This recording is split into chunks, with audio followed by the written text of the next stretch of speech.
በስመ አብ ወወልድ ወመንፈስ ቅዱስ አሐዱ አምላክ ይትባረክ እግዚአብሔር አምላከ አበዊነ ስቡህኒ ውእቱ ወልዑልኒ ውእቱ ለዓለም። የተወደዳችሁና የተከበራችሁ የእግዚአብሔር ቤተሰቦች አባቶች፣ እናቶች፣ ወንድሞችና እህቶች እንዲሁም ሕፃናት ሁላችሁም እንደምን ሰነበታችሁ? እንበለ ደዌ ወሕማም እንበለ ጻማ ወድካም አመ ከመ ዮም ያብጽሐኒ ያብጽሕክሙ እግዚአብሔር በፍስሐ ወበሰላም ለብርሃነ ትንሣኤሁ። የዛሬው በዓላችን ጥንተ ስቅለቱ ነው። መድኃኔ ዓለም ተሰቅሎ ዓለምን ያዳነበት ዕለት ነው። በሰሙነ ሕማማት መካከል ያለው የአርቡ ቀን አርብ ዕለት ስቅለቱን የምናከብርበት ዕለት ነውና ለዚህ ቀን በሰላም በጤና ያደረሰን እግዚአብሔር አምላካችን ስሙ የተመሰገነ ይሁን። እንደ እግዚአብሔር ፈቃድ በዚሁ ዙሪያ ነው የምንማረው። በስቅለቱ ዙሪያ እንግዲህ የዘንድሮው የ2017 ዓመተ ምህረት ዘመነ ማቴዎስ በዓለ ስቅለቱ የዋለው ሚያዝያ 10 ቀን ነው። በዓላትና አጽዋማት በባሕረ ሐሳብ የሚወጡ አሉ።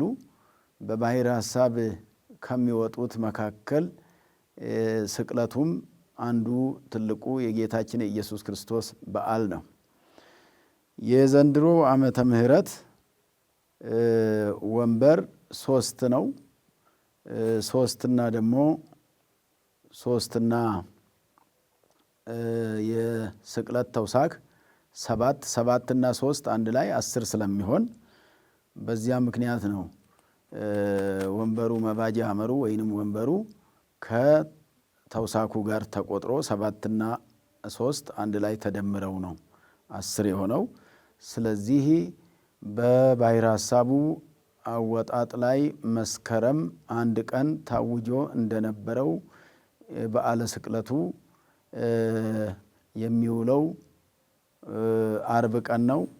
እንዲሁም ዘንድሮ ደግሞ ሚያዝያ 10 ቀን እንደሚውል ታውቆ በዛ መሰረት ዛሬ እንግዲህ የበዓሉ አወጣጥ ማረጋገጫውም የተገኘበት ነው። ስለዚህ ስለ ስቅለቱ እንግዲህ የጻፉ ወንጌላውያን ሁሉም ናቸው። ወንጌል ቅዱስ ዘዜነው ማቴዎስ ወማርቆስ ሉቃስ ወዮሐንስ ቃለ ወልደ እግዚአብሔር ወይንም 40ቱ ወንጌላውያን ተብሎ በዜማ ነው የሚባለው። በዚህ ቀን የአራቱም ወንጌል ሊነበብ ሲል በእዝል ዜማ እየተዜመ ነው የሚነበበው። ስለዚህ ስለ ስቅለቱ የጻፉት አራቱም ወንጌላውያን ሲሆኑ ማቴዎስ በማቴዎስ 27 ቁጥር 33 ላይ፣ ማርቆስ ምዕራፍ 15 ቁጥር 22 ላይ፣ ሉቃስ ምዕራፍ 23 ቁጥር 33 ላይ፣ ዮሐንስ ምዕራፍ 19 ቁጥር 17 ላይ ነው። እንዲህ ይላል፣ ወበጺሖሙ ሀገረ ዘስሙ ቀራንዮ በህዬ ሰቀልዎ። ስሙ ቀራንዮ የሚባል ሀገር በደረሱ ጊዜ ጌታ ኢየሱስ ክርስቶስን ሐሙስ ማታ ስለያዙት አርብ ጠዋት ጀምሮ ሲያንገላቱት፣ ሲጎትቱት፣ ሲወድቅ ሲነሳ ነበርና ራሱ የሚሰቀልበትን መስቀል አሸክመው ቀራንዮ ከሚባል ቦታ አደረሱት ይላል። ከከተማቸው ወጣ አድርገው ነው። ቀራንዮ የሚባለው ትንሽ ከዋናው ከተማ ወጣ ይል ነበርና በዚያ ዘመን በነበረው እንግዲህ ከከተማችን አውጥተን አርቀን ወንጀለኛ ስለሆነ ሰቅለናል ሲሉ ከከተማቸው አውጥተው ጌታ ኢየሱስ ክርስቶስን ሰቅለውታል። በህዬ ሰቀልዎ ቀራንዮ በሚባለው ቦታ በዚያ ቦታ ሰቀሉት ነው። ስቅለት የሚለው ነገር የግዕዝ ቋንቋ ነው። ሰቀለ ሰቀለ፣ ተሰቅለ ተሰቀለ፣ ተንጠለጠለ የሚለው አማርኛ አለው። ጌታችን ኢየሱስ ክርስቶስ እንግዲህ በዚህ ምድር ላይ ከእመቤታችን ተወልዶ 33 ዓመት ከ3 ወር በዚህ ምድር ላይ ተመላልሶ ያስተማረበትን ነው። እንግዲህ 33 ዓመት ሲሞላው በመስቀል ላይ ተሰቅሎ ሞቶ ዓለምን ያዳነበት ዕለት ነው። ቅዱስ ዮሐንስ አፈወርቅም በቅዳሴው ላይ ሞተ ዘኢይመውት የማይሞተው ሞተ፣ ሞተ ከመ ይሰዓሮ ለሞት ሞትን ይሽረው ዘንድ ሞትን ሊሽረው ሞተ፣ ሞተ ከመ ያሕይዎሙ ለሙታን ሙታነ ሥጋን ሙታነ ነፍስን ያስነሳቸው ዘንድ እርሱ ሞተ። ሞት የማይገባው አምላክ ሞት ለሚገባን ለእኛ ሞተልን። እኛ ሞት ይገባናል በበደላችን በኃጢአት ምክንያት ነው። እርሱ ግን በደል የለበትም፣ ኃጢአት የለበትም።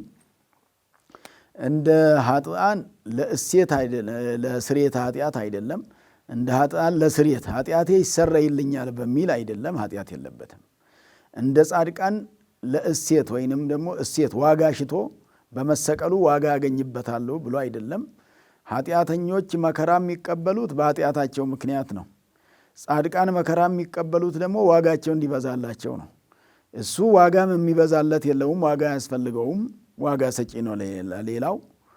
እንደዚሁም ደግሞ እጸድቅ አይል ጻድቅ ይላል የቤተ ክርስቲያናችን አነጋገር። እጸድቅ አይል ጻድቅ፣ እከብር አይል ክቡር ስለኛ ብሎ ብቻ ነው። በመሰቀሉ እሱ የሚያገኝበት ነገር የለውም። በመሰቀሉ የከበርነው ሕይወት ያገኘነው የዳነው እኛ ነን። ስለዚህ ጌታ ኢየሱስ ክርስቶስ በመጀመሪያ ቃል ገብቶ ነበረ ለአዳም። ያንን ለአዳም የገባውን ቃል ኪዳን የፈጸመበት ዕለት ነው። ቃል ኪዳኑም እንዲህ የሚል ነበረ። 5 ቀን ተኩል ሲፈጸም እንግዲህ ሰሞኑን 5 ተኩል ነው ብለን ሕማማቱን ያው ተምረናል። 5 ተኩል ማለት 5500 ዘመን ሲፈጸም ከልጅ ልጅ ተወልጄ አለ ተወለደ። በመስቀል ተሰቅዬ ሞቼ አድንሃለሁ አለው። በዚያ መሰረት ዛሬ በመስቀል ላይ ተሰቀለ። ሲያድነን ተሰቅሎ ነው። ሲፈጥረን ያለ መከራ ነው። ሲያድነን በመከራ ነው። እግዚአብሔር አምላክ ዓለምን ከፈጠረበት ጥበቡ ዓለምን ያዳነበት ጥበቡ ይረቃል የሚባለው ከዚህ አንጻር ነው። ሲፈጥር በትእዛዝ ለይኩን ብሎ ብዙዎቹን ፍጥረታት ፈጠረ። አዳምንም ግብር ከ4ቱ ባሕርያተ ሥጋ ከ5ኛው ባሕርየ ነፍስ አዳምን ፈጥሮታል። ሔዋንንም ከአዳም ጎን ፈጥሯል። ፍጥረታት ሁሉ ከነዚህ እየተፈጠሩ እስከ ዕለተ ምጽአት የሚኖሩ ናቸው። እስከ ኢየሱስ ክርስቶስ መሰቀልም ድረስ ያሉት ሁሉ እነዚሁ ናቸው። ስለዚህ ጌታ ኢየሱስ ክርስቶስ መድኃኔ ዓለም ስሙ እንግዲህ የተሰቀለው መድኃኔ ዓለም ይባላል፣ ኢየሱስ ይባላል፣ ክርስቶስ ይባላል፣ አማኑኤል ይባላል። እነዚህ ስሞቹ ከእመቤታችን ሲወለድ ከሁለት አካል አንድ አካል ከሁለት ባሕሪ አንድ ባሕሪ ሲሆን የወጣለት ስሙ ነው። ቅዱስ ቄርሎስም በሃይማኖተ አበው ወአልቦ ዘይሰምዮ በዚህ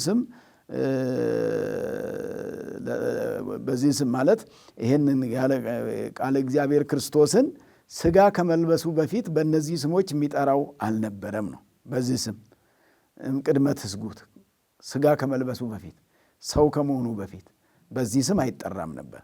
ሰው ከመሆኑ በፊት ኢየሱስ አይባልም ነበረ፣ ክርስቶስም አይባልም ነበረ፣ አማኑኤልም አይባልም ነበረ፣ መድኃኔ ዓለምም አይባልም ነበረ። ሥጋ ከለበሰ በኋላ በ6ኛው ቀን ወይም በ8ኛው ቀን ሰው በተወለደ በ8ኛው ቀን በእስራኤል ልማድ ስም ይወጣ ነበርና ስርዓተ ግዝረት በሚከበርበት በሚፈጸምበት ዕለት እሱም ስርዓተ ግዝረትን አክብሯልና በተአምራት እንደተገረዘው ሆኖ ታይቷልና በእነዚህ ስሞች የተጠራው ሥጋ ከለበሰና ከመቤታችን ከተወለደ በኋላ ነው። ከሁለት አካል አንድ አካል ሆኖ ነው። ከመቤታችን የእሷ አካል አለ፣ የእሱ አካል ከሁለት አካል አንድ አካል ማለት ይሄ ነው። የእሱ ባሕሪ አለ፣ የእሷ የሰው ባሕሪ አለ።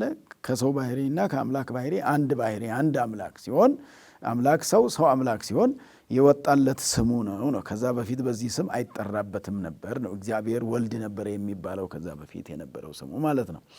ስለዚህ በዚህ በቃል ኪዳኑ መሰረት ተሰቅዬ አድናለሁ ያለው ለአዳም ነው። ይሄንን አዳምም ንስሐ ቢገባ እግዚአብሔር ንስሐውን ተቀብሎ ከልጅ ልጅ ተወልጄ አድንሃለሁ ብሎታል።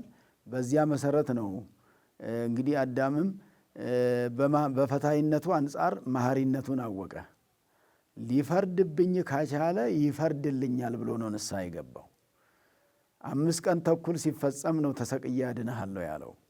ያንንም ቃል ሰምቶ አዳም ለልጆቹ ለነቢያት ነገራቸው። እንግዲህ አዳም የልጅ ልጆች ሁሉ ይሄን ቃል ይዘው ነበር የሚኖሩት። መቼ ይመጣ ይሆን፣ መቼ ያድነን ይሆን እያሉ በተስፋ ይጠባበቁ ነበርና የሚያድንበትን ቀን ሲጠባበቁ፣ ቀን ሲቆጥሩ፣ ሱባኤ ሲቆጥሩ፣ ትንቢት ሲናገሩ፣ ምሳሌ ሲመስሉ ነው ነቢያት የኖሩት።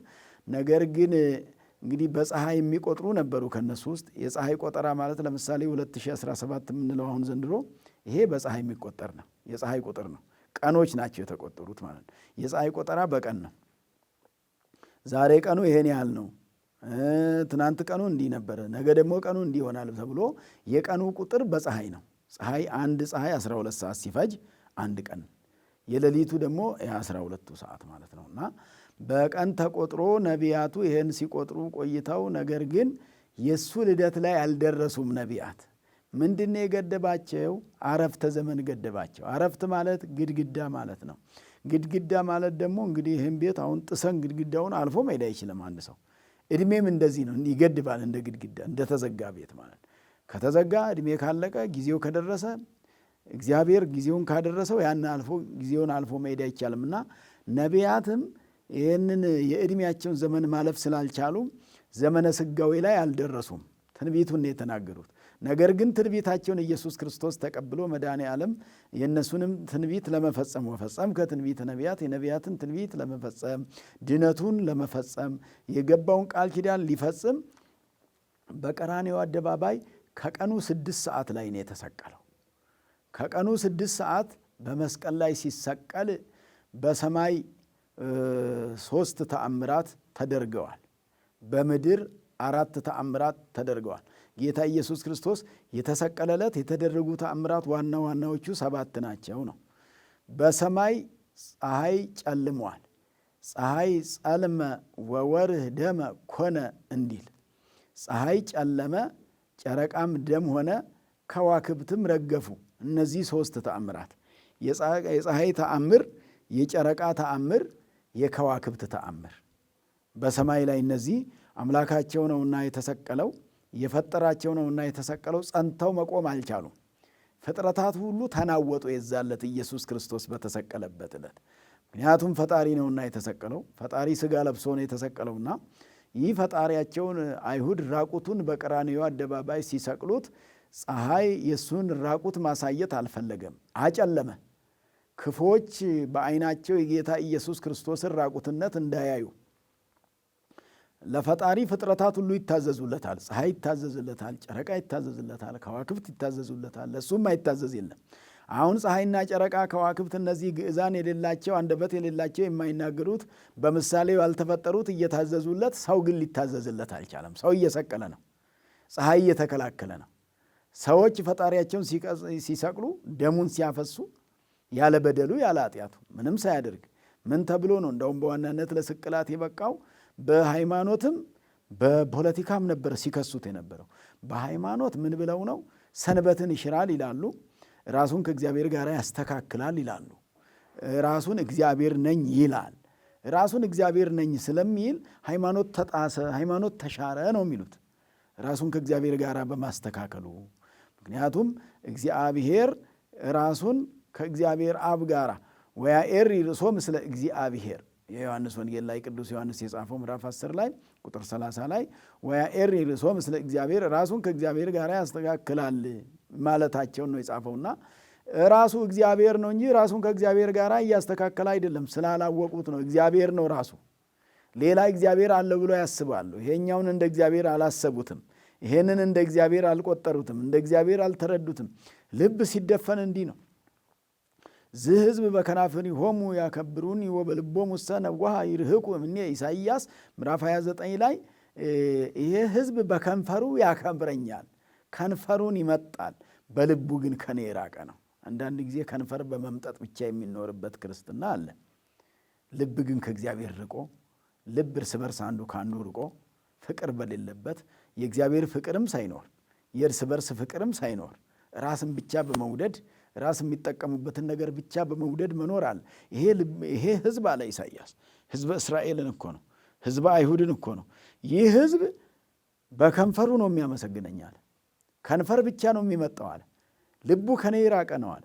እነዚህም ሰዎች ቤተ አይሁድ እርሱን ሌላ እግዚአብሔር እየተመኙ ይህንን እንደ እግዚአብሔር አልቆጠሩትምና በሰንበት ቀን መጻጉዕን ፈወሰ ብለው እነ መጻጉዕ በሰንበት ቀን ተፈውሰናል ብለው እግዚአብሔርን ማመስገን ሲገባቸው መጥቶ በጥፊ መጥቶት እጁ ደርቋል። የመጻጉዕ ያ መጻጉዕ የምንለው በባለፈው የተማርነው ሰውዬ ስለሱ የተማርነው ሰውዬ በዚህ በስቅለት ቀን መቼ እኔ በሰንበት ቀን ፈውሰኝ አልኩት? ካዘነልኝ አዝኖልኝ ቢሆን ኖሮ ሰኞ ከእሁድ ጀምሮ እሁድ የሥራ ቀን ነበረ በብሉይ ኪዳን። እሁድን፣ ሰኞን፣ ማክሰኞን፣ ሮብን፣ ሐሙስን፣ አርብን አይፈውሰኝም ነበር ወይ? የቀለብላብነቱን ይላሉ መተርጉማኑ የችኩልነቱን በማይገባበት ቀን ፈወሰኝ። እሱ መፈወሱን እንጂ ስለ ቀኑ እግዚአብሔር እኮ ከሰንበት የሰው ልጅ ይበልጣል ብሎ ያስተማረ ነው ኢየሱስ ክርስቶስ። ክርስቲያኖች ሰንበትን ከሰው እንዳናስበልጥ ያስፈልጋል። ሰንበት እሰ በእንተ ሰብእ ተፈጥረት ወአኮ ሰብእ በእንተ ሰንበት። ሰንበት ስለ ሰው ልጅ ተፈጠረች እንጂ ሰው ስለ ሰንበት አልተፈጠረም ነው። ሰው መንግሥተ ሰማያትን ሊወርስ ነው የተፈጠረው ነው። ስሙን ለመቀደስና ክብሩን ለመውረስ ነው የሰው ልጅ የተፈጠረው ነው። ስለዚህ በዚህ ቀን ሰዎቹ ልባቸው ከእግዚአብሔር ርቆ እነሱ እሱ ላይ ሲከፉበት፣ ፀሐይና ጨረቃ ግን አዘኑለት፣ እነዚህ ፍጥረታቱ በሰማይ ያሉት። ስለዚህ የፀሐይ መጨለም አንዱ ተአምር ነው። የጨረቃ ደም መሆን ሁለተኛው ተአምር ነው። የከዋክብት መርገፋቸው ሰማይ ላይ ጸን እንግዲህ ሲጨልም እንግዲያው ከዋክብት ሰማይ ላይ መጽናት ነበረባቸው። ሰማይ ላይ ያልጸኑ ከዋክብት በቀን አይታዩም፣ በሌሊት ነው የሚታዩት አይደለ? ፀሐይ ከጨለመ አይቀር ለቀኑ ከጨለመ ሌሊት ከሆነ መታየት ነበረባቸው። የሉም ከዋክብት ማለት ነው በሰማይ ላይ። በምድር ላይ ደግሞ 4 ተአምራት ተደርገዋል። የቤተ መቅደሱ መጋረጃ ከ2 ተቀዷል። የቤተ መቅደሱ መጋረጃ ከ2 ተቀዷል። ይሄ አንድ ተአምር ነው፣ ማንም ሳይነካው። እንግዲህ መስዋዕተ ኦሪት እንዳበቃ የሚያስረዳ ነው። የኦሪቱ መስዋዕት እንዳለፈ የአዲስ ኪዳን መስዋዕት እንደደረሰም የሚያስረዳ እንደዚሁም ደግሞ መቃብራት ተከፍተዋል። ወተከስቱ መቃብራት ይላል። መቃብራቱ ተከፈቱ። በዛ በኢየሩሳሌም ዙሪያ ኢየሱስ ክርስቶስ የተሰቀለበት ቦታ ላይ ያሉ የራስ ቅል እንደውም የአዳም ራስ የተቀበረበት ስፍራ ነው ይላል። ያንን ስፍራ መቃብራት መከፈታቸው በምድር የመጀመሪያው ተአምር ነው። አእባን ተፈተቱ ይላል። ድንጋዮቹ እንደ ዳቦ ተቆራረሱ በራሳቸው ጊዜ። ትልልቁ ድንጋይ ተቆራርሶ እንደ ዳቦ ተሸንሽኖ ትንንሽ ሆነ። ትልቅ ግን ይሄ ሰው እንደ 50ና 60 ሰው የማያነሳው ድንጋይ ተቆራርሶ አንዳንድ ቁራጭ ዳቦ እስካይክል የዳቦ የተቆረሰ ዳቦ እስከሚያክል ደረሰ። ተፈተቱ ማለት ይሄ ነው። አእባን ድንጋዮቹ ማለት አእባን ማለት ድንጋዮች ማለት ድንጋዮቹ ተቆራረሱ ማለት ነው። ሁለተኛው ተአምር ነው።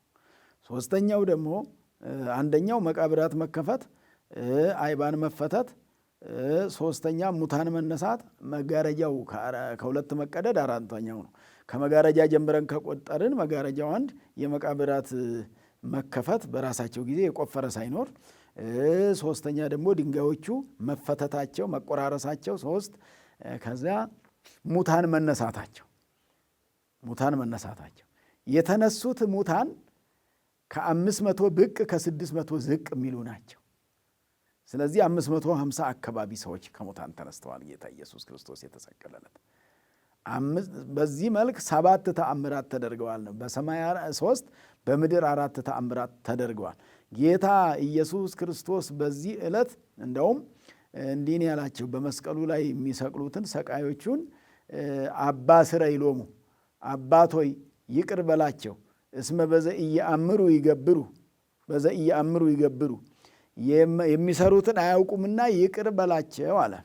የሉቃስ ወንጌል ላይ ምዕራፍ 23 ላይ የሚሰሩትን አያውቁምና ይቅር በላቸው። ቁጥር 35 ላይ የሚሰሩትን አለማወቅ ማለት እንግዲህ አምላክን ነው እየሰቀሉ ያሉት፣ በደል ነው እየሰሩ ያሉት፣ ግፍ ነው እየሰሩ ያሉት። ይቅር በላቸው ነው። አይሁድ ጌታ ኢየሱስ ክርስቶስን ከሰቀሉ በኋላ እኮ ንስሐ ቢገቡ ይምራቸው ነበረ። እስከ መጨረሻው መመለስ ስላልፈለጉ ነው። እዛ መዝሙረ ዳዊት መዝሙር 34 ቁጥር 1 ላይ ግፍኦሙ እግዚኦ ለእለ ይገፍኡን ይላል። እንዳውም በዚህ ቀን ግፍኦሙ እግዚኦ ለእለ ይገፍኡን ይጽብኦሙ እግዚኦ ለእለ ይጸብኡን ይላል ዲያቆኑ። ቄሱ ደግሞ በዜማ ይላል። ዲያቆኑ በውርድ ንባብ፣ ቄሱ ደግሞ ግፍኦሙ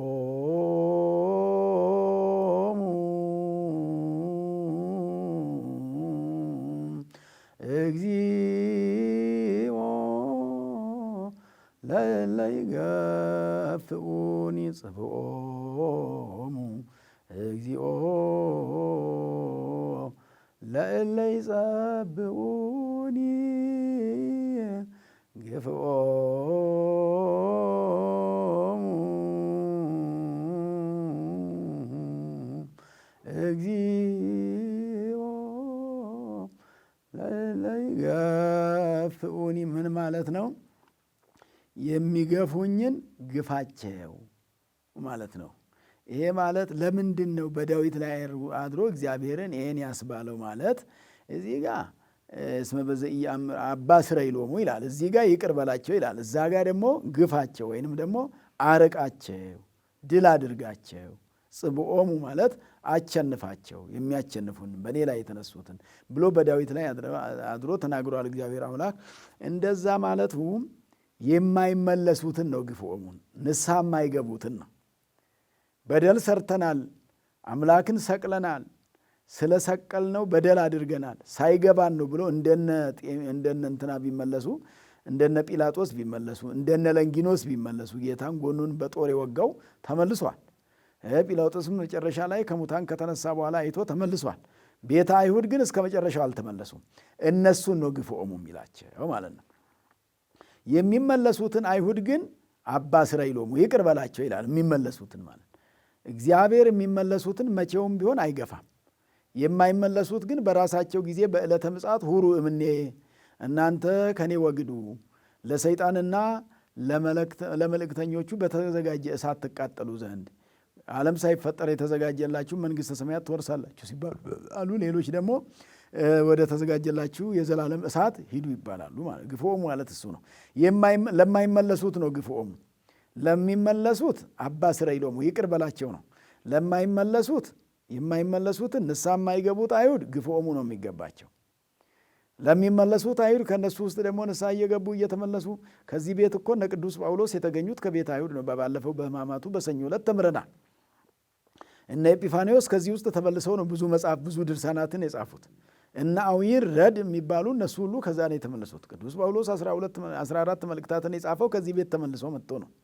ቅዱስ እስጢፋኖስም ከዚህ ቤት ነው ስለ ጌታ ኢየሱስ ክርስቶስ መስክሮ ወልድ በአብ ቀኝ ሲቀመጥ አየሁ ብሎ እነሱ ራሳቸው በድንጋይ ወግረው ብለ ደግሞ ለሰማይ ደጅ ሰማይ ሲከፈት አየሁ ስላለ ስለ ሰማይ ደጅ የእግዚአብሔር ልጅ ስላለ ደግሞ ለእግዚአብሔር ልጅ ለሰማይ ደጅ ታበጃለህ ብለው የተቃረኑትና ራሳቸው በድንጋይ ወግረው የገደሉት ሰማይ የእግዚአብሔርን ክብር እያየ ነው ያረፈው ነው። ስለዚህ ከዚህ ቤት የሚመለሱትን እነዚህ ንስሐ የሚገቡትን አይመለከታቸውም ነው ግፍኦሙ። የሚመለሱትን የሚመለከታቸው ይቅር በላቸው ነው የሚመለከተው ነው። ዛሬም እግዚአብሔር አምላካችን ሁላችንን በስቅለቱ በመስቀሉ ኃይል ይቅር ይበለን። እንደዚሁም ደግሞ የሚሰሩትን አያውቁምና ማለት ምን ማለት ነው? እዛ መዝሙረ ዳዊት ደግሞ መዝሙር 21 ላይ እሙንቱሰ ጠይቆሙ ወተአወሩኒ ይላል። እያወቁኝ ቸላሉኝ ይላል። እያወቁኝ ቸላሉኝ አለዛ። እዚህ ደግሞ አያውቁም፣ የሚሰሩትን አያውቁም ነው። የሚያጠፉት ስለማያውቁ ነው ይላል እዚህ ወንጌሉ ላይ ሉቃስ ላይ። እዛ ደግሞ እያወቁ ቸል ብለውኝ ነው ይላልና እያወቁ ቸል የሚሉ አሉና እነሱን ነው። አይሁድ ጌታን ሲሰቅሉት ነገሩ ገብቷቸው ምቀኝነት ይዟቸው እያወቁ ማመን ሲገባቸው ላለማመን የውስጥ ምቀኝነት የውስጥ ቅናት ኖሮባቸው ማመን ያልፈልጉ አሉ እውቀቱ እያላቸው። እነሱም እያወቁ ቸል አሉኝ የሚላቸው። ሌሎቹ ደግሞ የሃይማኖት ጉዳይ ነው ስላሏቸው፣ ስለ ፖለቲካ የሀገር ጉዳይም ነው ስላሏቸው፣ እውነት የሃይማኖት ጉዳይ ያስገድዷቸው መስሏቸው በየዋነት ደግሞ እነሱ ጋር አብረው ስቀለው እያሉ በማያውቁት የሚጮሁ ደግሞ አሉ። እነሱን ነው በዘኢየአምሩ ይገብሩ የሚላቸው። ዛሬም ግማሹ ጉዳዩን ያውቀዋል፣ ግማሹ ሳያውቅ ዝም ብሎ እየተነሳ እንደሚማገደው እየተነሳ እንደሚያልቀው። ጉዳዩን የሚያውቁት ጥቂቶቹ ናቸው። ጉዳዩን የማያውቀው ክፍል ደግሞ በየዋነት እውነት ግማሹ የሀገር ጉዳይ ይመስለዋል፣ እውነት ግማሹ የሃይማኖት ጉዳይ ይመስለዋል። ነገሮችም በጥራት በጥልቀት የሚያዩ አሉ፣ የማያዩ አሉ። የሚረዱት ብዙዎቹ እያወቁ ነገሩን እውነቱን ላለመናገር አይሁድ ቤተ አይሁድ ግማሾቹ እያወቁ አምላክ መሆኑን የድንግል ማርያም ልጅ አምላክ እንደሆነ ሙት ሲያስነሳ፣ ለምጽ ሲያነጻ፣ ድውይ ሲፈውስ፣ ተአምራትን ሲያደርግ እያዩ ማመን ያልፈልጉ። መቶ አለቃውም ፀሐይ ሲጨልም አይቶ ያመነ አለ። እነሱ በቃ የተረዱትን እምነታቸውን በሰው ፊት መግለጥ አልተቸገሩም ነው። እንዳንዴ ሰው እምነቱን በሰው ፊት ለመግለጥ ይቸገራል። ከጎረቤት እለያለሁ ብሎ፣ ባልደረቦቼ ይጠሉኛል ብሎ፣ ሰው ይጠላኛል ብሎ የእግዚአብሔርን ነገር የሚተው ሰው አለ። ሰው ይጠላኛል ተብሎ የእግዚአብሔር ነገር አይተውም። የእግዚአብሔር ነገር ዝም አይባልም። ሰው ይጠላኛል ተብሎ እግዚአብሔር የሚወደውን ነገር ማድረግ ነው። እግዚአብሔር የሚወደውን ካደረጉ ሰውን በዛ መንገድ ሊቀበል ይችላል። ካልተቀበለም ደግሞ ቀስ እያለ ሲረዳው ሊቀበል ይችላል። ስለዚህ በዘኢየአምሩ ማለት የሚያውቁት የሚሰሩትን አያውቁም የተባሉት የዋሃን አይሁድ ስላሉ ነው። እዛ መካከል ቅን ሰዎች ስላሉ በአድማ ዝም ብሎ እየተከተሉ ያሉ፣ እንደውም በርባንን አድንልን ፍታልን አድን ያሉት። በርባንም ታስሮ ነበረ። ወበርባንሰ ሊቀ ፈያት ውእቱ ይላል ወንጌላዊ ቅዱስ ዮሐንስ። በርባን የሽፍቶች አለቃ ነበር ነው የሚለው። በሽፍትነት በጣም የታወቀ ወንበዴ ነበር። በርባን የታወቀ ወንበዴ ነበር። ከኢየሱስ ይልቅ እሱን ነው የመረጡት። አይሁድ የታወቀው ወንበዴ ነው የተስማማቸው። 5 እንጀራ እያበረከተ የሚያበላው 2 ዓሣ አበርክቶ የሚያበላው ሳይሆን የተስማማቸው ወንበዴው ነበር፣ የሚቃማኛው ነበር የተስማማቸው። ይሄ እኮ ነው የምትለምኑትን አታውቁም ማለት ይሄ እኮ ነው። ቤተ አይሁድ የሚለምኑትን ማወቅ አልቻሉም ነበረ። እንደው ልመናቸው መንገዱን የሳተ ልመና ሆነ። የተሳሳተ ልመና፣ የማይገባ ልመና ለምነዋል። በርባንን ለምነዋል። ኢየሱስን ግን ስቀለው አሉ። በእርግጥ እውነታቸውን ነው። እሱ ባይሰቀልና በርባን ቢሰቀል ኖሮ እኮ እኛ አንድንም ነበር። ምክንያቱም የበርባን ደም አያድንንም። እንኳንም የበርባን ደም የነ ይስሐቅም ያኔ ይስሐቅ እስመ ኢይክል ይስሐቅ ይጼውዋ ለሲኦል ይስሐቅ ሲኦልን ሊበዘብዛት ሊበረብራት ነፍሳትን ከሲኦል ሊያወጣ አይችልምና አብርሃም ሆይ ልጅህን በይስሐቅ ላይ እጅህን አታውርድ፣ ሰይፉን አታሳርፈትበት፣ ቢላዋ አታሳርፍበት ተብሎ ተነግሯል። ቢላዋ አታሳርፍበት። ደጉ ይስሐቅ እንኳን ቢሰዋ መስዋዕት ሆኖ የቀረበው እሱ እንኳን አያድነንም ነበር፣ እንኳን በርባን ወንበዴው ቀርቶ። ስለዚህ ኢየሱስ መሰቀሉን በሌላ መልኩ እንግዲህ እንዲህ እያስባላቸው ያለው እኛም እንድንበትን ነገር እያናገራቸው ነው። ኢየሱስ ነው መሰቀል ያለበት አሉ። እኛም ብንገኝ እዛ ቦታ እኮ ኢየሱስ ተሰቅሎ ካልሆነ አንድንም ነው የምንለው። እነሱ እንድንበታለን አለማለታቸው ነው እንጂ ኢየሱስ ነው መሰቀል ያለበት ማለታቸው በአንድ መልኩ ለሚድነው ለሰው ልጅ መልካም ነው። እሱ የመጣበት ነገር ቢሆንም ጌታ ኢየሱስ ክርስቶስ ሲሰቀል አብረው የተሰቀሉት 2 ሽፍቶች ናቸው። አንዱ በቀኙ አንዱ በግራው ተሰቅለዋል። በቀኙ የተሰቀለው ጥጦስ ይባላል። በግራ የተሰቀለው ዳክርስ ይባላል። ይሄም እነሱን ሰቀሉ ምስሌሁ ክልኤተ ፈያተ አሐደ እምለፌ ወአሐደ እምለፌ ወማእከሎሙ ኢየሱስሃ። ቅዱስ ያሬድም በዜማው የናዚሞታል። 2ቱን ሽፍቶች ከሱ ጋር አብረው ሰቀሉ። አንዱም ከወዲህ አንዱን ከወዲያ። ለፌ ወለፌ ማለት ወዲያና ወዲህ ማለት። አንዱን ከቀኝ አንዱን ከግራ አድርገው ቀኛዝማችና ግራዝማች ሾምንልህ አነገስን እያሉ አንተ ንጉሥ ነኝ የአይሁድ ንጉሥ ነኝ ብለህ ራስህ ተናግረሃልና በንጉሥነትህ አነገስን ሲሉ ሲያሽሟጥጡት እንዘ ይዘነጉግዎ ይላል። እንደውም ሲያሽሟጥጡት፣ ማሽሟጠት፣ ማቃለል፣ ተረብ ማውራት ከክርስቲያን ሰው አይጠበቅም ማለት እና እንዲህ ነበረ ሲናገሩ የነበረው። ምራቅ ይተፉበት ነበር። አንተ ንጉሥ ነህ እያሉ እየተንበረከኩም የሐሰት ስግደት ይሰግዱለት ነበር። ዛሬ ብዙዎች የሐሰት ስግደት ቢሰግዱ ያከበሩ የሚመስሉ ልባቸው ያላከበረ በአፋቸው የሚያከብሩ በማስመሰል ያከበሩ የሚመስሉ የአይሁድ ጠባይ ነውና እግዚአብሔር ከዚህ ሁሉ ይፈውሰን ወገኖቼ። እውነትን ተናግሮ መኖር ነው። እውነተኛ አክብሮትን መስጠትም ነው። የሰውን ልጅ ማክበርም መልካም ነገር ነው። ማክበሩ ግን ከልብ ሊሆን የሚገባ ነው። በማሽሟጠጥና በማቃለል አይገባም። እንግዲህ በቀኝና በግራ እነሱን የሰቀሉበት ምክንያት የሰቀሉበት ቦታ የሰው መተላለፊያ መንገድም ነበረ። በዛም ያልፉትን ሰዎቹ በዛ ሲያልፉ ይሄ ምንድን ነው ይላሉ። በቀኝ በኩል የተሰቀለው ሽፍታ ወንበዴ፣ በወዲያ በኩልስ የተሰቀለው ሽፍታ ወንበዴ፣ መሀል ላይ ያለውስ እንዴ? መሀልማ እንግዳ ከሽፍቶች መካከል ሌላ ምን አይነት ይሰቀል ይመስላችኋል እያሉ በዚህ ያስጎበኙ ነበር። እሱንም ሽፍታ ማሰኘት ነው የፈለጉት። እሱ ባወቀው ግን አስቀድሞ ትንቢት ተነግሯል። በትንቢተ ኢሳይያስ ምዕራፍ 53 ቁጥር 12 ላይ ተወለቆ ምስለ ጊጉያን ይላል። ከመይደምረን ነፍሰ ጻድቃን የሚል አለ። እኛን ጻድቃን ሊያደርግ እሱ ከሽፍቶች ጋር ተቆጠረ ነው። እንደ ሽፍታ ተቆጠረ። አልተከበረም ኢየሱስ ክርስቶስ። በእኛ ምክንያት እኮ ክብር አይደለም ያገኘው፣ ውርደት ነው ያገኘው። ከሽፍቶች ጋር ነበር የተንገላታው የተሰቀለው ከግራ ከቀኙ። እንዳውም በሌላ መልኩ ደግሞ በግራ በኩል የሰቀሉት አለና ያ ግራው የኃጥአን ምሳሌ ነው። እኛን በዕለተ ምጽአት በግራ ታቆመናለህ ሲያሰኛቸው፣ ወደፊት የሚገጥማቸውንም እያወቁት ነው እየሰሩ ያሉት። እኛን በግራ ታቆመናለህ በዕለተ ምጽአት ከፍየሎች ጋር የፍየሎቹ ማኅበርተኞች ታደርገናለህ ሲያሰኛቸው ነው። እስከ መጨረሻው ስለማይመለሱ፣ እስከ መጨረሻው ይቅርብን ስለማይሉ፣ ንስሐ ስለማይገቡ፣ ወደ እግዚአብሔር ሳይመለሱ ስለሚሞቱ እንዲህም ሲያሰኛቸው ነበር ማለት ነው። ስለዚህ በዚህ ዕለት በመስቀል ላይ ሲሰቀል ጌታ ኢየሱስ ክርስቶስ አዳምን እንዲህ ብሎታል። ያው ሽፍታውን ነው። በቀኝ በኩል ያለውን ዮም ትሄሉ ምስሌ ውስተ ገነት፣ አንተ እመን ፈድፋደ ከመ ዮም ትሄሉ ምስሌ ውስተ ገነት፣ እጅግ እመን አብዝተ እመን አለው። ይሄ በቀኝ በኩል ያለውን ተዘከረን እግዚኦ በውስተ መንግሥትከ ብሎ ለምላለ። ይሄ በቀኝ በኩል የተሰቀለው ጥጦስ የሚባለው አቤቱ ጌታ ሆይ በመንግሥት በምትመጣበት ቀን አስበኝ አለ። በዕለተ ምጽአት አስበኝ አትርሳኝ አለ። ምን ዕለተ ምጽአት ያስጠብቀዋል? ዛሬውኑ አዳነው፣ ሽፍታውን አዳነ ኢየሱስ ክርስቶስ። በዚህ ዕለት ወደ ገነት አንተ ትገባለህ ተብሎ ትንቢትም የተነገረለት ነገር ነበርና በስደቱ ጊዜ በጎ በማድረጉ መልካም ነገር በማድረጉ ዮም ትሄሉ ምስሌ፣ አንተ ዛሬ ከኔ ጋራ በገነት ትኖራለህ አለው። ከኔ ጋራ በገነት ትኖራለህ ብሎ ነገረው። ወዲያው በመስቀል ላይ ነፍሱ ስታልፍ የዚህ ሽፍታ ነፍስ ወደ ገነት ሄደችው በዚህ በስቅለት ዕለት ነው። ወደ ገነት ስትሄድ የገነትን በር ደግሞ ሱራፌልና ኪሩቤል ሰይፍ ይዘው እንዲጠብቁ አድርጎ ነበረ እግዚአብሔር አምላክ አዳም ከወጣበት ጊዜ ጀምሮ። ኦሪት ዘፍጥረት ምዕራፍ 3 ቁጥር 24 ላይ ወአዘዞሙ ለኪሩቤል ወሱራፌል ዘውስተ እደዊሆሙ ሰይፈ እሳት እንተ ትትመያየጥ ከመ ይቀቡ ፍና ዕፀ ሕይወት ከመ ይባ አዳም ተሃብሎ አዳም ተመልሶ ወደ ገነት እንዳይገባና እንደገና የበለስን ፍሬ በገነት ያሉ እጽዋትን ፍሬዎቹን እንዳይነካቸው ሱራፌልና ኪሩቤል ነበሩ ሰይፍ ይዘው ሲጠብቁ የኖሩ 5500 ዘመን። በዚህ ምክንያት ነው ሰውና መላእክትም የተለያየው። እግዚአብሔር ከሰው ሲለይ፣ ሰው ከእግዚአብሔር ሲለይ፣ እግዚአብሔር ተለየ፣ መላእክትም ተለዩን ማለት ነው።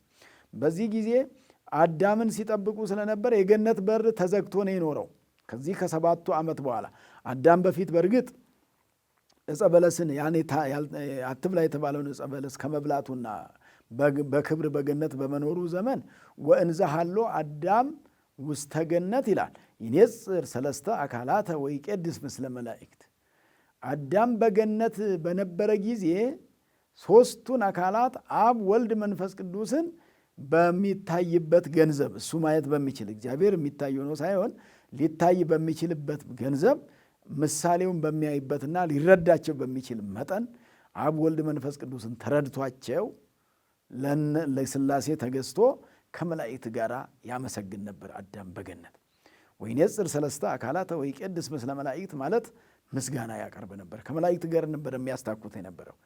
መላእካዊ ጠባይ ነበረውና ከመላእክ ጋር ነበረ ሲጸልይ የነበረው። መላእክቱ ጋር ነበረ እግዚአብሔርን እያመሰገነ የነበረውና በኋላ ግን ከገነት ወጥቶ የገነት በር ተዘግቶ ነበር የኖረው። የሽፍታው ነፍስ ወደ ገነት ልትገባ ስትሄድ ሱራፊ ሊያስገባት አልቻለም ነበረ። ለገነተ ጽድቅ ዘእደ ሱራፊ አጽዋ ብለን የምንጠቅሰው ይሄ መልካ ኢየሱስ ላይ ያለ ይሄ ትልቅ ቃል አለ። የሱራፊ እጅ የዘጋው ገነትን ቤዛ ኃጥአን ኩሎሙ ደምከ አርሃዋ ወአጋሶ ለሱራፊ ዘውስተ እዴሁ ሰይፈ እሳት የእሳት ኮይናተ እሳትም ይላል። ሰይፈ እሳት በእጁ ያለውን ሱራፊን ገለል አረገው እግዚአብሔር። መላእክቱን ከገነት በር ላይ ገለል አረጋቸው በዕለተ ስቅለት። ምክንያቱም እኛ የዳንበት ቀን ነውና ይዛለት የገነት በር የተከፈተበት ዕለት ነውና ወበመስቀሉ አርሃ ወገነተ በመስቀሉ ይሄ የተሰቀለበት በመስቀሉ ላይ በፈሰሰ ደሙ የገነትን በር ከፍቶልን። መጀመሪያም ከአዳም ቀድሞ የገባው ይሄ በቀኝ የተሰቀለው ሽፍታ ነበር። ያመፁት ዓለሙ በሙሉ ሽፍታ ሆኖ ነው የነበረው። ዓለሙ በሙሉ ከእግዚአብሔር ተለይቶ ነበር። ሁሉም አምጾ ነበር። ሁሉም እኩል በድሎ ነበር። በሲኦል ያሉትን ነፍሳት ሁሉ በዚህ ዕለት መጀመሪያ ቀድሞ የገባው ሽፍታው ይሁን እንጂ በአካለ ነፍስ ወደ ሲኦል ነው የወረደው። ነፍሱ በመስቀል ላይ 9 ሰዓት ነፍሱን በመስቀል ላይ አሳልፎ ከሰጠ በኋላ ነፍሱን በመስቀል ላይ አሳልፎ ከሰጠ በኋላ በነፍስ አካል ወይንም በአካለ ነፍስ ወደ ሲኦል፣ በአካለ ሥጋ ደግሞ ዮሴፍና ኒቆዲሞስ ገንዘው ወደ መቃብር 3 ቀንና 3 ሌሊት በከርሰ መቃብር ነው የቆየው። በትንሣኤ የምንማረው ማለት ነው። ነፍሳትን ግን በዚህ በዕለተ ዓርብ ነው ከዛ ምንም ከሰይጣን በስተቀር ሳይቀር አውጥቷቸዋል። በዛ ምክንያት ነው ንሴብሖ ለእግዚአብሔር ስቡሐ ዘተሰብሐ ተብሎ ማታ ይመሰገናል 11 ሰዓት በዚህ ዕለት ማለት ነው። በዚህ ዕለት የስቅለት ዕለት ማታ 11 ሰዓት ነፍሳት ከሲኦል ወጥተዋል ተብሎ ይመሰገናል። ኩኑ ፍትሐነ ተብሎ ኑዛዜ ሳይሰጥ የሰነበተው ሁሉ እንደ ብሉይ ኪዳን ነበረ ሲቆጠር የነበረው 5500 ዘመን 5 ቀን ተኩሉ እንደ ብሉይ ኪዳን ታስቦ መስቀል መሳለም የለም፣ ፍትሐት የለም፣ ይፍቱኝ ማለት የለም፣ ካህኑም እግዚአብሔር ይፍታም አይባልም፣ መደበኛ አገልግሎትም አይሰጥም፣ በምሴተ ሐሙስም ቅዳሴ ቢቀደስም ቅሉ እግዚአብሔር ይፍታ ሳይባል ነውና ቡሩክ ሳይባል ነውና በዚህ መልክ የተፈጸመው ዛሬ ግን ነፍሳት ከሲኦል ስለወጡ እግዚአብሔር ይፍታ ይባላል። መስቀል መሳለሙ ግን ወተንሥአ ከተባለ በኋላ ነው። እግዚአብሔር ይፍታ የሚባለው እንግዲህ በአንዳንድ ያው በቤተ ክርስቲያናችን ከግንዛቤ የተነሳ ከአረዳድ ወይንም ከሀሳብ ያው ዞሮ ዞሮ እንደየቦታው እንደየትልልቅ ስፍራዎች እግዚአብሔር ይፍታ የሚባልባቸው ቦታዎች አሉ በብዛት። ሌላው ደግሞ እግዚአብሔር ይፍታ መስቀል ከሌለና በዕለተ ወተንሥአ ከመባሉ በፊት እግዚአብሔር ይፍታ መስቀል ማሳለም ከሌለ የሚሉና የሚያቆዩም አሉ። እንግዲህ እንደየልማዱና እንደየሁሉም ዞሮ ዞሮ በዋናነት በዛሬ ዕለት ትንሣኤውን ከመጠበቅ አንጻር ካልሆነ በስተቀር የእሱን መነሳት ደግሞ ስቅለቱን እንዳዳነን ከሲኦል እንዳወጣን እኛ ከሲኦል እንደወጣን ደግሞ እሱም ከመቃብር እስከሚወጣበት ጊዜ እንጠብቅ ተብሎ ከበጎነት ከቅንነት ወተንሥአ ይባል ተብሎ የሚታሰብ እንጂ ሌላ የተለያየ ነገር የለውምና የቤተ ክርስቲያን ባህሎቹ ልማዶቹ ሁሉ ከግንዛቤ ከእውቀት ከመጽሐፍ ቅዱስ ከጥልቅ ትምህርት የተነሳ ስለሆነ እርስ በርስ የተጣላ የተለያየ ቢመስልም የተለያየ አይደለም። ዞሮ ዞሮ ሄዶ ሄዶ ከድነት የወጣ ነገር አይደለም ነው። ድነናል ነው። ድነቱ የሚቀር ነገር አይደለም ነው። ድነቱን ለማስቀረት ሳይሆን ሰዓቱን ጊዜውን ከዚህ ቢቀድም ይሄ ቢከተል ይሄ ቢቆይ የሚል ነገር ተብሎ ስለሆነ ሁሉንም በበጎ ተረድቶ በቤተ ክርስቲያን ስርዓት በአግባቡ መጠቀም ነው የሚያስፈልገው። በዋናነት በአካለ ነፍስ ሲኦል ሲወርድ እንግዲህ አዳም ዘንድ ሂዶ ሰላም ለኩልክሙ አላቸው። በሲኦል የነበሩት በጨለማ ውስጥ ያላችሁ ሁሉ ሰላም ለእናንተ ይሁን አላቸው። በነፍስ አካል ሄዶ ማን? ወልድ ስጋውን የቆረሰ ደሙን ያፈሰሰልን ስጋውን ቆርሶ ደሙን አፍሶ የሰጠን በሲኦል ያላችሁ እለ ውስተ ሲኦል ጻኡ ወእለ ውስተ ጽልመት ተከሰቱ፣ በሲኦል ውስጥ ያላችሁ ውጡ አላቸው። ሲኦል የተበረበረች 5500 ዘመን ወደዛ ሲጋዝ የነበረው በሙሉ ተጠርጎ ወጥቶ ወደ ገነት የመጣበት ዕለት ማለት ነው። እንግዲህ እነዚህን ሁሉ ወደ ገነት ያስገባበት ዮም ትሄሉ ምስሌ ውስተ ገነት፣ አንተ ከኔ ጋር ትኖራለህ በገነት ያለው ገነት ሲሆኑ መኖሪያው ከእግዚአብሔር ጋር ነው። ሲኦል ሲሆን መኖሪያው ከሰይጣን ጋር ነው። እግዚአብሔር ከዚህ ይሰውረን እና ሌሎች እንግዲህ ሲጸድቁ፣ ሌሎች ከሲኦል ሲወጡ፣ ሌሎቹ ደግሞ ለሲኦል ራሳቸውን እያዘጋጁ ነው አምላክን እየሰቀሉ ማለት ነው። ወደ ሲኦል እየተዘጋጁ መቼም ሰይጣን የሰው ልጅ ጉዞ ወደ ሲኦል እንዲሆን ነው የሚፈልገው። ወደ ገነት እንዲሆን አይፈልግም። ወደ ጽድቅ እንዲሆን እሱ ስለማይጸድቅ የሚጸድቁ ሰዎችን አይፈልግም። እሱ መልካም ነገር ስለማይሰራ መልካም ነገር የሚሰሩትን አይፈልግም። እሱ ስለማይጾም የሚጾሙትን አይወድም። እሱ ስለማይጸልይ የማይጸልዩትን አይወድም። እሱ ማሩይ ስለማይል የሚምሩትን ሥላሴ እግዚአብሔርን አይወድም። የሚምር እግዚአብሔርን አይወድምና ስለዚህ በአካለ ነፍስ ወደ ሲኦል ወርዶ ነፍሳትን ከሲኦል ያወጣበት ሰላም ለሁላችሁ ይሁን፣ አስታረቅኳችሁ፣ ይቅር አልኳችሁ፣ ማርኳችሁ አላቸው። አዳም ደግሞ ተንሥኡ ለጸሎት አለ። ተንሥኡ ለጸሎት ይሄ በቅዳሴ ላይ የምንለው አዳም ያለው ነው። በሲኦል ያለን ሁሉ እግዚአብሔር መጥቷል፣ መጣ ቀረ እያልኩ እኔ ትንቢቱ ተፈጸመ፣ የተነገረ ሱባኤ የተቆጠረ ሱባኤ ደረሰ፣ የተነገረ ትንቢት ግን ቀረ ብዬ ተስፋ ቆርጬ ነበረ፣ መጥቶ ጠርቶናል፣ እንነሳ አለ አዳም ከሲኦል። ቀረ ብዬ ነበረ፣ እኔስ አድናችኋለሁ ብሎ 5 ቀን ተኩል ሲፈጸም ብሎ ቃል ገብቶልን ነበረ። ያ ቃል ታበለ ብዬ ነበረ። ሱባኤው ገር ደርሷል፣ ጊዜው ደርሷል። ሱባኤው የተቆጠረ ሱባኤ ደርሶ ትንቢቱ ብቻ ቀረ፣ የተነገረ ቃል ኪዳን አልተፈጸመልንም እያልኩ እያዘንኩ ነበር። ዛሬ በዕለተ ዓርብ መጋቢት 27 ቀን ነው ኢየሱስ ክርስቶስ በመስቀል ላይ ተሰቅሎ በአካለ ነፍስ ወደ ሲኦል ወርዶ በሲኦል ያሉትን በጨለማችሁት ሁሉ ውጡ ብሎ ከጨለማ ያወጣበት ዕለት ስለሆነ እንግዲህ ይህንን ዕለተ ዓርብ ጌታ እግዚአብሔር አምላክ ይህን ቀን የመረጠበት እንግዲህ ከአንዳንድ ምስጢራዊ ሐሳቦች ሲታዩ መጀመሪያም አዳም የተፈጠረው ዓርብ ቀን ነው። ሌላውን ስነ ፍጥረት እግዚአብሔር አምላክ ከእሁድ ጀምሮ ሲፈጥር ሰንብቶ አዳም የሚገለገልበትን አዝሪቱን፣ እጽዋቱን፣ አትክልቱን እንደገና የሚረዱትን የሚያማልዱትን መላእክቱን ከፈጠረ በኋላ ፀሐይ፣ ጨረቃን፣ ከዋክብትን እነዚህን ሁሉ ደመናትን፣ ውሃውን፣ እሳቱን፣ ነፋሱን፣ መሬቱን 21ዱን ስነ ፍጥረት ከፈጠረ በኋላ 22ኛውን አዳምን መጨረሻ ላይ ነው እግዚአብሔር የፈጠረው። አዳምን በመጨረሻ የፈጠረው በዕለተ ዓርብ ነው። በዕለተ ዓርብ ከቀኑ 3 ሰዓት ላይ ከአራቱ ባሕርያተ ሥጋና ከአምስተኛው ባሕርየ ነፍስ አዳምን ፈጥሮታል። አዳም የተፈጠረበት መጀመሪያም ዓርብ ስለነበረ ኋላም የዳነው በዕለተ ዓርብ ነው። የተፈጠርነው በዕለተ ዓርብ ነው፣ የዳነውም በዕለተ ዓርብ ነው። ይቺ ዕለተ ዓርብ እንደው ባለውለታችን ናት። መጀመሪያም ካለመኖር ወደ መኖር የመጣንባት፣ ካለመታየት ወደ መታየት የመጣንባት፣ የተገኘንባት፣ ሰው የሆንባት፣ እግዚአብሔርን እንድናመሰግን ስሙን እንድንቀድስ ክብሩን እንድንወርስ የተፈጠርንባት ዕለት ናት ዕለተ ዓርብ ማለት ነው። እንደዚያም ተፈጥረን ግን ስሙን ቀድሰን ክብሩን ወርሰን በክብር መኖር ሲያቅተንና በምክረ ከይሲ ተታለን በደል ሰርተን ኃጢአት ሰርተን ብንጠፋ ደግሞ እግዚአብሔር እንድንጠፋ በዛው እንደጠፉ ይቅሩን ያላለ ለእኛ ብሎ መጥቶ መከራ የተቀበለ አምላክ በመስቀል ላይ ተሰቅሎ ደግሞ ያዳነንም በዚሁ ዕለት ነው። ጥንተ ተፈጥሯችንም በዚህ ቀን ነው።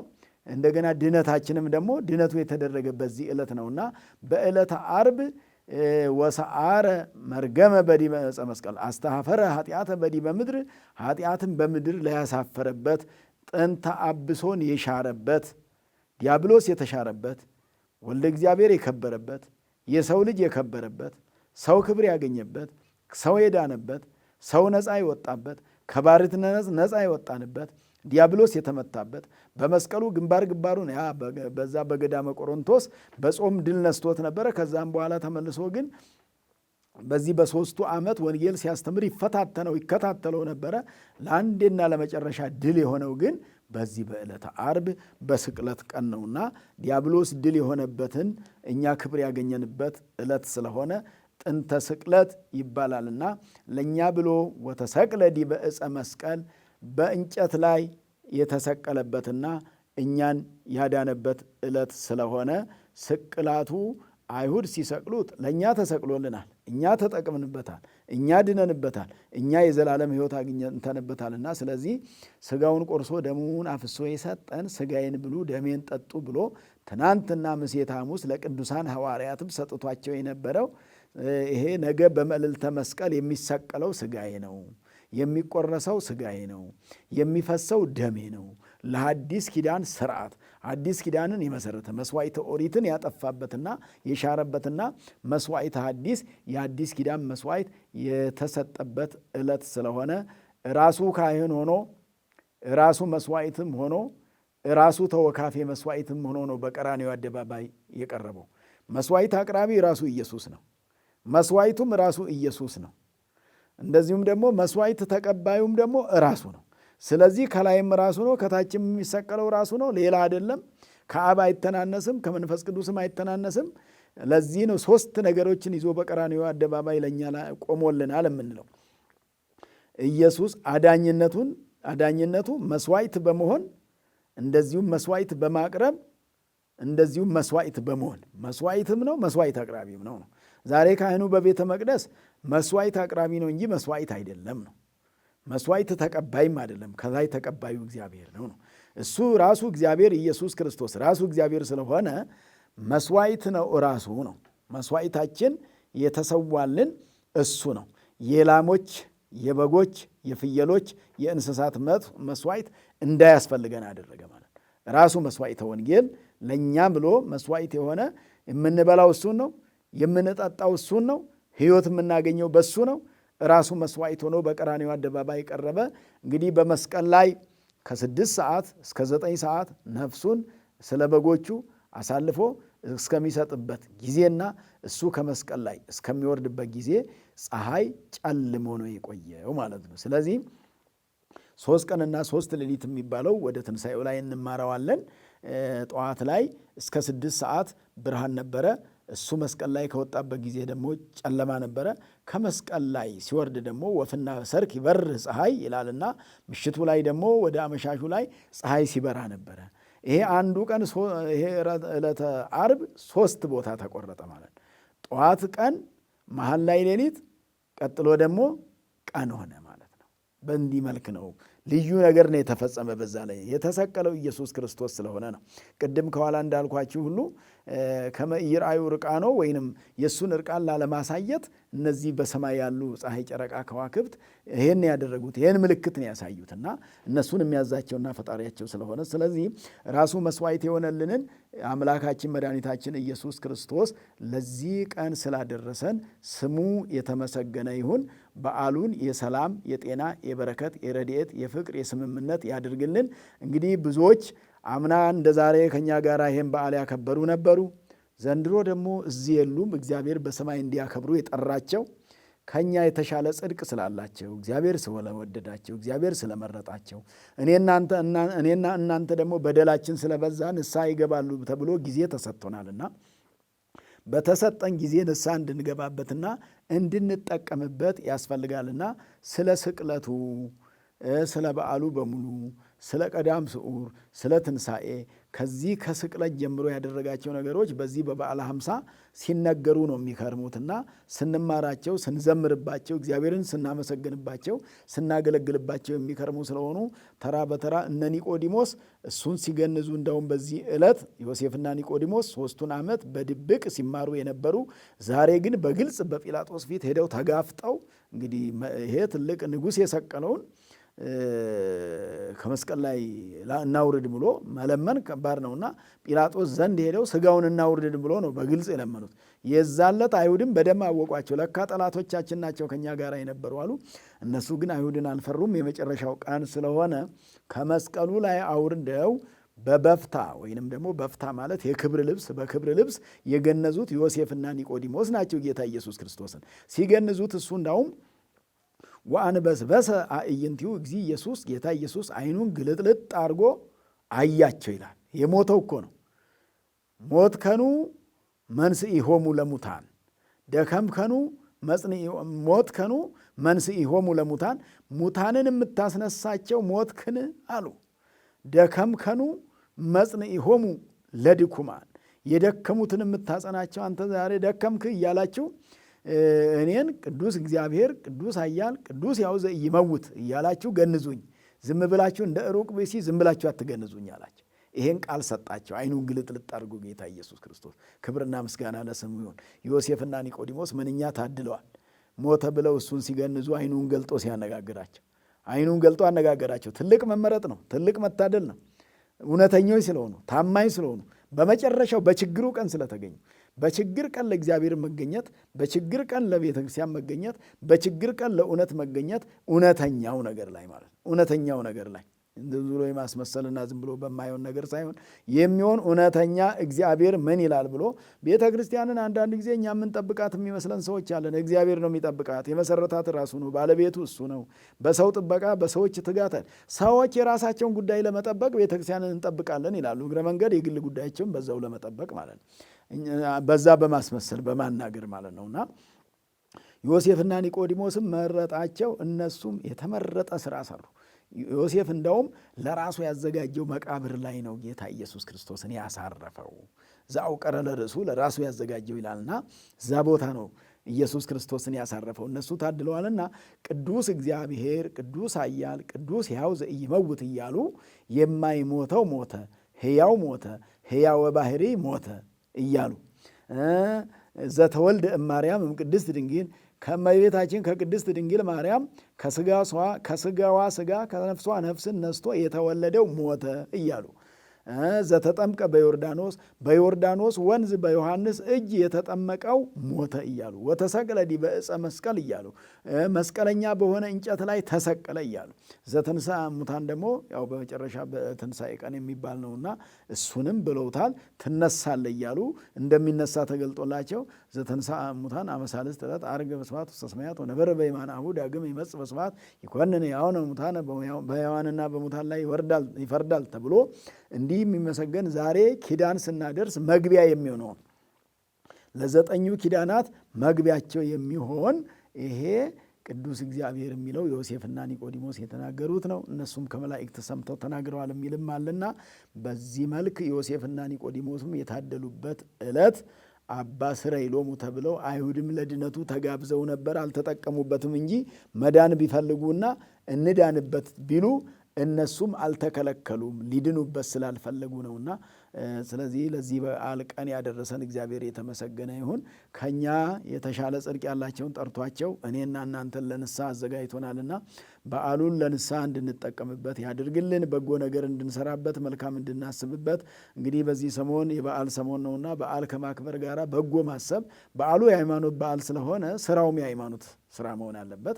በየቤታችሁም በየምትኖሩበት ኑሮ ውስጥም ሃይማኖታዊ ነገር ነው ሊኖር የሚገባውና ከሃይማኖት የወጣ ከሃይማኖት ያፈነገጠ ነገር በዓል ማክበር አይሆንምና በዓሉ መንፈሳዊ ይዘቱን እንዳይለቅ መንፈሳዊ እሴቱን እንዳይለቅ ያስፈልጋል። መንፈሳዊ እሴት ማለት ደግሞ ላጣ እያካፈሉ አብረው እየበሉ መኖር ማለት ነውና የራስን ብቻ ሳይሆን ሌላውም የሚጎልባቸው ይኖሩ ይሆናል። በዓል ማክበር የሚሳናቸው ይኖሩ ይሆናል። በዓል ለማክበር የሚቸገሩ ሊኖሩ ይችላል። አዝነው የሚውሉ ይኖራሉ። የእነሱን ሐዘን ደግሞ እኛም ትንሽ እንጋራቸው። አዝነው እንዳይውሉ፣ ተክዘው እንዳይውሉ፣ ተቸግረው እንዳይውሉ በሚበላ በሚጠጣ ምክንያት ትናንት የነበራቸው ዛሬ ያጡ የተቸገሩ ነገ ሊያገኙ ስለሚችሉ፣ ስለዚህ እኛ ደግሞ እጃችን ላይ ባለ ነገር በይበልጥ ብዙ ከእጃችሁ ላይ ያላችሁን ነገር ለሌላው እያካፈላችሁ በዓሉን ከሌላው ሰው ጋር ማክበር ነው በዓል የሚያደርገው እንጂ በግል ብቻ ማክበር። ምክንያቱም በዓሉ የጋራ በዓል ስለሆነ የሁሉም ኦርቶዶክሳውያን ነው፣ የሁሉም ክርስቲያን ነው። ከዛም አልፎ ሌላውም ደግሞ ሃይማኖቱ የማይመለከተው እንኳን ቢሆን ለሚቸግረው ሰው በጎ ማድረግ በሰብአዊነት መልካም ማሰብ መልካም መስራት የማይከለከል ስለሆነ ኢየሱስ ክርስቶስ በዚህ በዓል ራሱን ነው የሰጠውና እኛ ምናልባት ራሳችንን አይደለምና ትንሽ እጃችን ላይ ያለችን ነገር ነው የምንሰጠው። ራስን መስጠት ሁሉ አለና አይታችኋል። ራሱን እንዴት አድርጎ ለዓለም እንደሰጠ፣ ራሱን ለሞት አሳልፎ እንዴት እንደሰጠ፣ ራሱን ለመቃብር ቅበሩኝ ብሎ እንዴት እንደሰጠ ይሄን ነውና እሱ ራሱን ሰጥቶ ነው ያሳየን። እኛ ደግሞ ትንሽ ነገር ነው የምንሰጠውና ስለዚህ በመስጠት መቀበል ስላለ መልካም ማድረግ ሃይማኖቱን የኦርቶዶክስ እምነትን ትልቅ ያደርጋል፣ ያሳድገዋል። በዓሉም ስናከብር አብሮ ይህን ስናደርግ መልካም ነገር ስናደርግ የጎደለባቸውን እኛ ስንሞላላቸው እግዚአብሔር ተጨምሮ ደግሞ የበለጠ ይሞላላቸዋል ብሎ ማሰብ በጣም መልካም ስለሆነ መልካም ነውና እግዚአብሔር አምላካችን በዓላችን የሰላም የጤና የበረከት የረድኤት የፍቅር የስምምነት እንዲያደርግልን መልካም ፈቃዱ ይሁንልን። ወስብሐት ለእግዚአብሔር። ይቆየን።